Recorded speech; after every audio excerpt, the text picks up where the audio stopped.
வணக்கம். தலைப்புச் செய்திகள். இலக்கவியல் யுகத்தின் அறைகூவல்களை எதிர்கொள்ள நாட்டில் உள்ள சமயப்பள்ளி ஆசிரியர்கள் தகவல் தொழில்நுட்பம், செயற்கை நுண்ணறிவு, AI ஆகியவற்றில் தேர்ச்சி பெற்றிருக்க வேண்டும். அண்மைய தொழில்நுட்பத்திலும் AIயிலும் தேர்ச்சி பெற தவறினால் காலனித்துவத்தின் கடந்த கால வடிவங்களை மாற்றியமைக்கும் புதிய சவால்களிடம் சமயப்பள்ளிகள் தோல்வியடையக்கூடும் என்று பிரதமர் டத்துஸ்ரீ அன்வார் இப்ராஹிம் தெரிவித்தார்.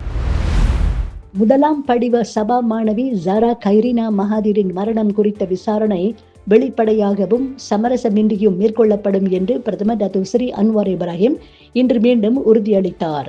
இந்த வழக்கை இலகுவாக எடுத்துக்கொள்ளக்கூடாது என்றும் பொதுமக்கள் இதை அரசியலாக்குவதையோ அல்லது ஆதாரமற்ற ஊகங்களை பரப்புவதையோ தவிர்க்க வேண்டும் என்று அவர் கேட்டுக்கொண்டார்.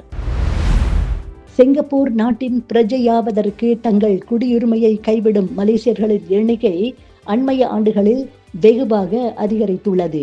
2025ஆம் ஆண்டின் முதல் பாதியில் மட்டும் 6000க்கும் மேற்பட்ட மலேசியர்கள் தங்கள் மலேசிய குடியுரிமையை இழந்துள்ளனர். இந்த ஆண்டு ஜூன் 30ஆம் தேதி நிலவரப்படி 6060 மலேசியர்கள் தங்கள் குடியுரிமையை கைவிட்டதாக உள்துறை அமைச்சர் டத்துஸ்ரீ சைஃபுதீன் நசுத்யோன் இஸ்மாயில் தெரிவித்தார். பள்ளி கல்விக்கான தமிழ்நாடு மாநில கல்விக் கொள்கை 2025ஐ முதல்வர் ஸ்டாலின் வெளியிட்டிருக்கின்றார்.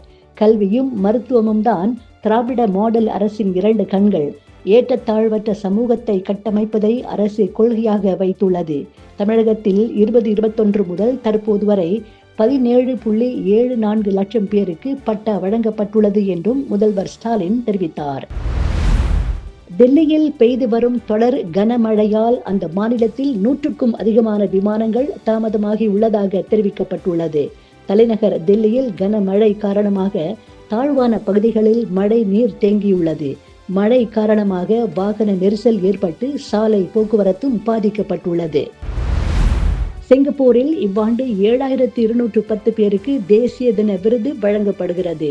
ஆக உயரிய ஆர்டர் ஆஃப் நீலா உத்தாமா விருதை பெறுகிறார் விமான குழுமத்தின் முன்னாள் தலைவர் டன் கி போ. கோவிட்-19 காலத்தில் சிங்கப்பூரின் விமான போக்குவரத்து துறையை தொய்வில் இருந்து மீட்டவர் அவர். சிங்கப்பூரின் ஆக மூத்த கலைஞரான லிம் சி பெங்கும் கௌரவிக்கப்படுகின்றார். 103 வயதில் அவர் பிப்ரவரி மாதத்தில் காலமானார்.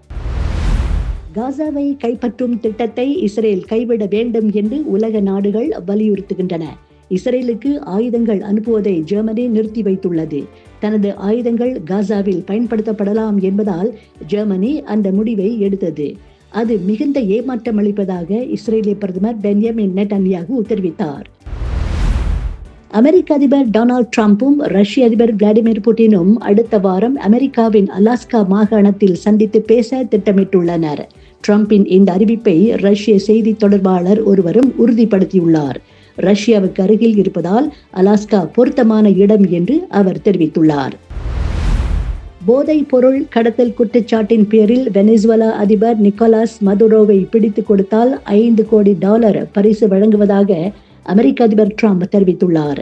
உலகின் மிகப்பெரிய போதைப் பொருள் கடத்தல்காரர்களில் ஒருவர் மதுரோ என்று ட்ரம்ப் தலைமையிலான அரசு குற்றஞ்சாட்டியுள்ளது. நானி நடித்து வரும் படம் தி பாரடைஸ். ஸ்ரீகாந்த் ஒடேலா இயக்குகிறார். தசரா படத்துக்கு பின்னர் இருவரும் இதில் இணைந்துள்ளனர். அனிருட் இசையமைக்கும் இந்த படத்துக்கு CH சாய் ஒளிப்பதிவு செய்கின்றார். ராகவ் ஜூயல் முக்கிய வேடத்தில் நடிக்கின்றார். அடுத்த ஆண்டு மார்ச் மாதம் 26ஆம் தேதி இந்த படம் வெளியாக உள்ளது. நானியின் முதல் தோற்றம் வெளியிடப்பட்டுள்ளது. ஜடால் என்ற கதாபாத்திரத்தில் நடிக்கும் அவர் இதுவரை தோன்றாத வேடத்தில் இதில் நடிக்கின்றார். கிளப்புகளுக்கு இடையிலான கால்பந்து போட்டியில் செல்சி அணியினர் வெற்றி பெற்றனர். ஸ்டாம்ஃபோர்ட் பிரிட்ஜ் அரங்கில் நடைபெற்ற ஆட்டத்தில் செல்சி அணியினர் பியர் லெவர்கூசன் அணியை சந்தித்து விளையாடினர். இதில் சிறப்பான ஆட்டத்தை வெளிப்படுத்திய செல்சி அணியினர் 2-0 என்ற கோல் கணக்கில் பியர் லெவர்கூசன் அணியை வீழ்த்தி வெற்றி பெற்றனர்.